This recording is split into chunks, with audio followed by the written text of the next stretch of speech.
काल पड़ा था ना, उस काल की अपने क्षेत्र के अंदर बता रहा हूँ, सरकारी कोटे से बाजरा मिलता है। ठीक है, जब राजाओं का शासनकाल था, अंग्रेजों का। अब जब बाजरा खत्म हो गया ना, तो जवार देते जो ये पशुओं को डालते थे, ये वाली जवार। और जवार उस समय इतनी पर्याप्त नहीं थी कि परिवार का पेट पल सके। अब उसके लिए ये काम करते थे, ये अपने खेतों के अंदर जो जांटे का पेड़ खड़ा रहता है, इसके बाद देखना छोड़े होते हैं ना, सूखे होते हैं, ये इनको उतार के लेके आते हैं और इनको मिक्स करके उस जवार के साथ पीसते थे और उसकी रोटियां बनाकर खाते थे। सब्जी वगैरह की तो किसी की कल्पना मत करो। मतलब अपने आप को जीवित रखने के लिए वो कार्य करते थे, उसे कहते थे अकाल। और पहले अकाल इतने भयंकर गिरते थे कि लोग भूख से तड़प तड़प कर अपना जीवन दम तोड़ देते थे। अब उस समय अकाल पड़ा था इस समय, और अकाल पड़ा था 1929 में दोबारा से। और 1929 में जब अकाल पड़ा था ना दोबारा से, तो अकाल के समय जोधपुर में एक महल बनाया गया था जिसका नाम था चित्र पैलेस। ध्यान रखना, चित्र पैलेस का मूल नाम है उम्मेद भवन। जोधपुर के राजा उम्मेद सिंह ने उसका निर्माण करवाया था। उससे 10 साल पहले 1918 में अकाल पड़ा था। 1918 में अकाल पड़ा तो विजय मंदिर पैलेस अपने यहाँ पर था वो अकाल, तब इसका निर्माण करवाया गया। मतलब जब राजा किसी दुर्ग में बैठा हुआ है राजधानी में, तो उसको प्रजा की कोई खबर नहीं रहेगी, क्योंकि वो तो शानदार महलों में है, उसके तो अन्न के भंडार भरे हुए हैं, वो तो जितना चाहे उतना खा सकता है। लेकिन प्रजा जो उसको टैक्स देती है, उसके पास तो अनाज नहीं है, तो वो वहां पर रहकर और दिन में प्रजा में घूमकर शाम को एक स्थान पर भी चला जाए और प्रजा की जानकारी रखे, इसलिए इनका निर्माण करवाया।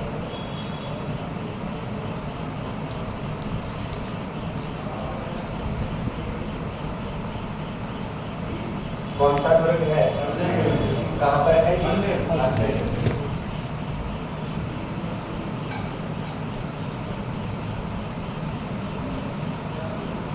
कौन सा दुर्ग है?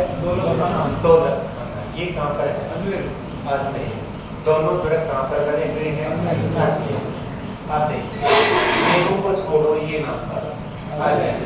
संस्थापक का नाम था अजय। अजय राज से अजय पाल भी कर सकते हो आप, ठीक है।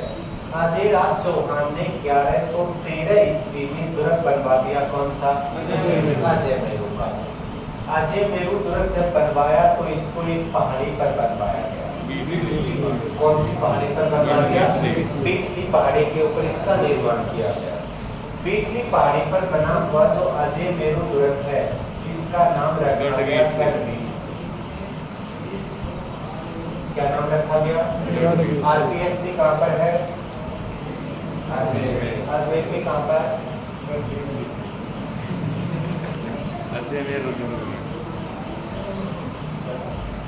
किसने आरपीएससी का भवन कहाँ पर है? ये एक पहाड़ है और एक ये पहाड़ है, दोनों पहाड़ों के बीच से सड़क है या रास्ता है। तो ये रास्ता किससे गुजर कर जा रहा है? घाटी से। मैं ये कह रहा हूँ, इधर एक पहाड़ है और इधर क्या है? पहाड़ है, और उन पहाड़ों के बीच में से क्या जा रहा है? रास्ता। तो वो स्थान क्या कहलाएगा? घाटी कहलाएगा। वो क्या कहलाएगा? घाटी।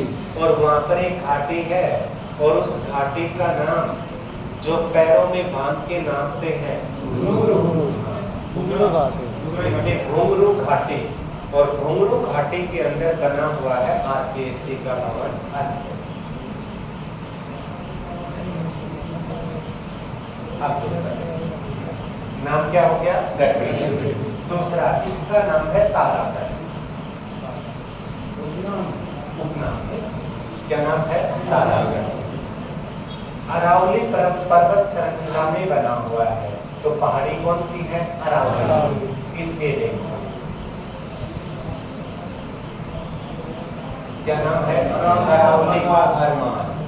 राजस्थान का हृदय, इसको कहते हैं अजय मेरू को कहा जाता है। तो राजपूताना की पूंजी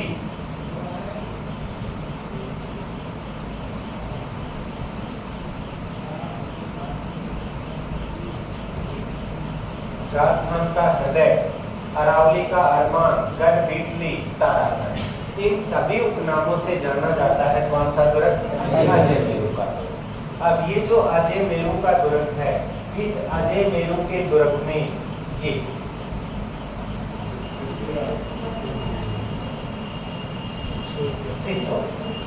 पृथ्वीराज सिसोदिया की पत्नी रहती थी जिसका नाम था तारा। कौन रहती थी? तारा।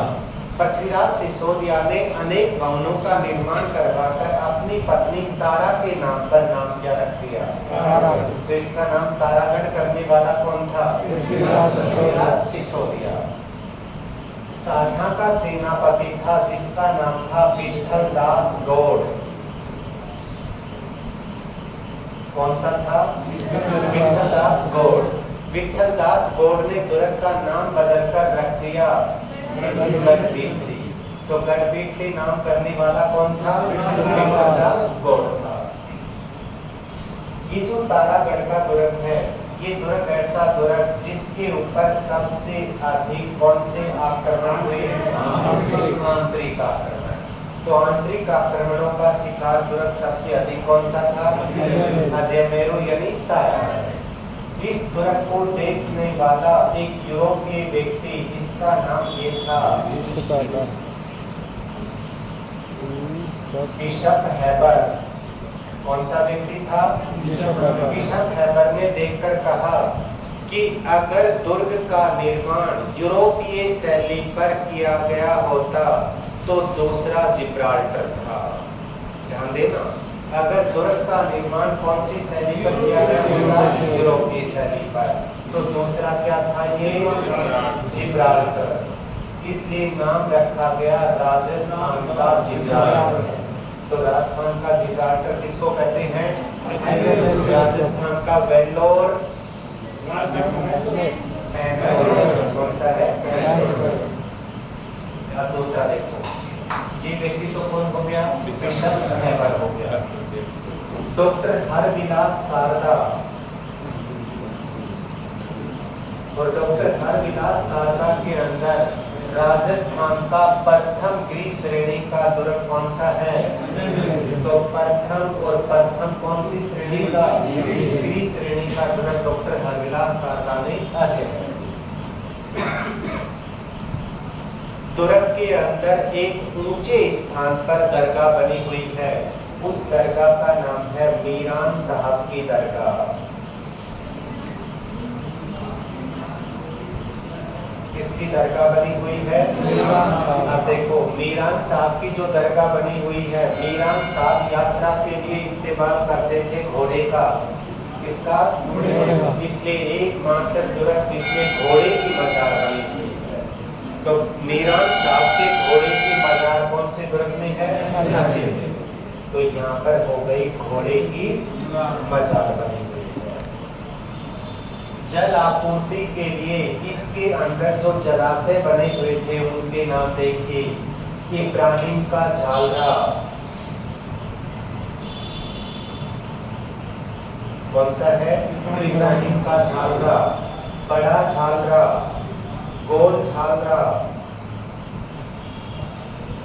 ये सभी कौन से दुर्ग के अंदर बनी हुई है? अजय मेरू दुर्ग के अंदर बनी हुई है। इस दुर्ग के अंदर पिछली बार रेक में पूछा गया था क्या बनी हुई है? बुर्ज। 14 बुर्ज बनी हुई हैं, जिनमें प्रमुख बुर्जों को देखिए। इसमें बनी हुई बुर्ज ये है, कौन सी है? इमली। बुर्ज का नाम ये है जूनानायक। बुर्ज का नाम ये है इब्राहिम। बुर्ज का नाम ये है कौन सी? खूंटी बुर्ज। खूंटा दरवाजा है, इसमें दरवाजे का नाम है खूंटा दरवाजा। बुर्ज का नाम क्या है? खूंटी बुर्ज। इसमें ये बुर्ज बनी हुई है बांद्रा। इसमें ये बुर्ज बनी हुई है कौन सी है? नकाबची बुर्ज बनी हुई है। तो ये सभी बुर्ज कौन से दुर्ग में बनी हुई है? अजयमेरू दुर्ग के अंदर जो प्रमुख बुर्जें बनी हुई है। तो ये दुर्ग कौन सा है? अजयमेरू। अब देखो 1832 ईस्वी का समय था। भारत के वाइसराय बनकर आए थे लॉर्ड विलियम बेंटिक, जिसने सबसे पहले सती प्रथा पर रोक लगाई थी। ये भारत के सबसे पहले गवर्नर जनरल थे। इससे पहले जो पद होता था वो पद था बंगाल का गवर्नर जनरल। और बंगाल के गवर्नर जनरल से संपूर्ण भारत का जब सबसे पहला गवर्नर जनरल पद बनाया गया, उस पद पर सबसे पहले नियुक्त हुआ था कौन? William Bentinck. विलियम बेंटिक ने संभावित खतरे को देखते हुए दुर्ग का एक बहुत बड़ा भाग नष्ट करवा दिया। और दुर्ग का जैसे एक बहुत बड़ा भाग नष्ट करवाया तो इस दुर्ग ने अपना सामरिक महत्व खो दिया। तो सामरिक महत्व कौन से दुर्ग ने खो दिया था? अजयमेरू।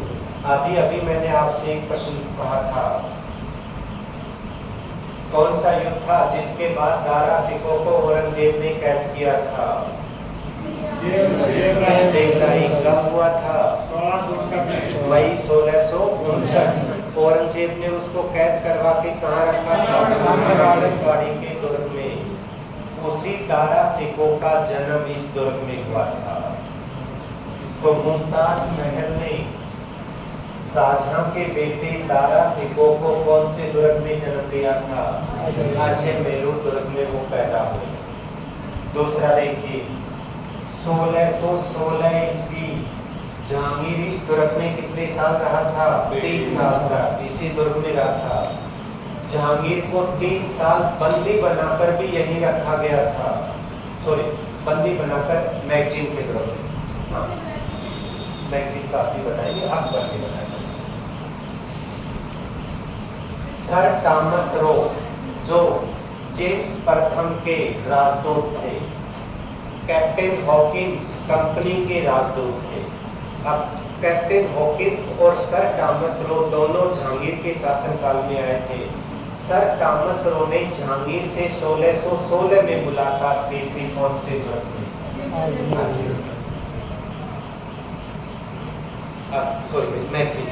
मैगजीन का दुर्ग था, वो अजमेर में, उसका आगे पड़े। तो ये दुर्ग कौन सा है? अजयमेरू। बनवाने वाले कौन है? पहाड़ी मीठड़ी। गढ़वीठली तो दुर्ग का नाम है। मीठड़ी पहाड़ी पर क्या बना हुआ है? नाहरगढ़। और बीठली पहाड़ी पर अजयमेरू बना हुआ है। उपनाम क्या क्या है?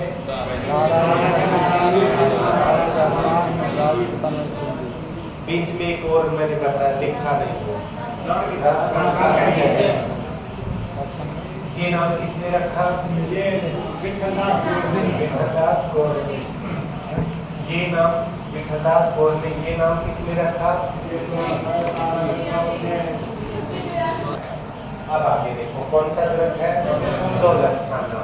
दौलत खाना का निर्माण किया गया था 1570 में। 1570 में अकबर ने नागौर दरबार का आयोजन करवाया था। ध्यान रखना, 1570 में जब दौलत खाना का निर्माण किया गया था, तब अकबर ने इसका निर्माण करवाया। तो मूल नाम इसका ये था। बाद में परिवर्तित नाम रखा गया इसका। कौन सा दुर्ग? मैगजीन। और मैगजीन दुर्ग कैसे रखा गया वो देखिए। 1818 ईस्वी के पश्चात अंग्रेजों ने दुर्ग के अंदर अपना क्या स्थापित कर दिया? शस्त्रागार। और शस्त्रागार स्थापित करने से दुर्ग का नाम बदलकर क्या हुआ? मैगजीन। ये दुर्ग जहाँ पर बना हुआ है, सबसे पहले उस स्थान को देखो। ये ख्वाजा मोइनुद्दीन चिश्ती की दरगाह परिसर में बना हुआ है। तो ये कौन से परिसर में बना हुआ है? ख्वाजा साहब की दरगाह के परिसर में बना हुआ दुर्ग है। दूसरा, संपूर्ण राजस्थान का एकमात्र दुर्ग है जो पूर्ण रूप से मुस्लिम या इस्लामी स्थापत्य शैली पर बना हुआ है। कौन सी शैली के ऊपर बना हुआ है? इस्लामी स्थापत्य शैली। इस्लामी का मतलब मुस्लिम स्थापत्य शैली। तो मुस्लिम स्थापत्य शैली पर बना हुआ दुर्ग कौन सा है? दौलत खाना का दुर्ग है। अब ये जो दौलत खाना का दुर्ग है, यहीं पर अभी बताया था 1616 ईस्वी में जहांगीर से सर थॉमस रो ने मुलाकात कौन से दुर्ग में की थी? दौलत खाना। और यहीं से जहांगीर ने उसको व्यापार करने की क्या दी थी? अनुमति दी थी, परमिशन दी। तो अंग्रेजों को व्यापार करने की अनुमति जो दी गई थी वो कौन सी दुर्ग से दी गई थी? दौलत खाना दुर्ग से। जब 1857 की क्रांति हुई थी, क्रांति के समय अंग्रेजों का इस दुर्ग में क्या रखा हुआ था? राजकोष। और अंग्रेजों का इस दुर्ग में क्या था? शस्त्रागार। तो शस्त्रागार और राजकोष दोनों कौन से दुर्ग में थे? दौलत खाना। अब ध्यान दीजिए, बनाया किसने था? अकबर ने। ये मुगल सम्राट जो अकबर था, इसने महाराणा प्रताप के साथ एक युद्ध किया था। हल्दी घाटी कब हुआ था? 1576। दुर्ग कब बना था? 70 में, 6 साल बाद युद्ध हुआ था। हल्दी घाटी युद्ध की योजना, तो हल्दी घाटी युद्ध की योजना बनाई गई थी कौन से दुर्ग में? दौलत खाना। अब मैं एक क्वेश्चन पूछता हूँ, राजस्थान का एकमात्र दुर्ग जो मुस्लिम स्थापत्य शैली पर बना हुआ है? ये प्रश्न नहीं था, ये तो मैं आपको प्रश्न तक ले जाने के लिए पूछा। राजस्थान का एकमात्र दुर्ग जो पूर्ण रूप से या एकमात्र दुर्ग जिसका निर्माण अंग्रेजों ने करवाया था, यूरोपीय शैली पर बना हुआ है, टॉडगढ़ ब्यावर में है। कर्नल जेम्स टॉड ने इसका निर्माण करवाया था और कर्नल जेम्स टॉड द्वारा निर्मित ब्यावर का टाटगढ़ दुर्ग एकमात्र संपूर्ण राजस्थान का दुर्ग है जिसका निर्माण किसने करवाया था? अंग्रेजों के द्वारा करवाया गया। और जिस दुर्ग के अंदर कैद किया गया था विजय सिंह पथिक को, तो विजय सिंह पथिक को कौन से दुर्ग में कैद करके रखा गया था? टॉडगढ़। और वो कहाँ पर है? ब्यावर, यानी अस्त। जबकि इस्लामी स्थापत्य पर बना हुआ दुर्ग कौन सा है? दौलत खाना का दुर्ग। तो ये दोनों दुर्ग कहाँ पर बने हुए हैं? थोड़ा सा नोट कर दो आज, क्योंकि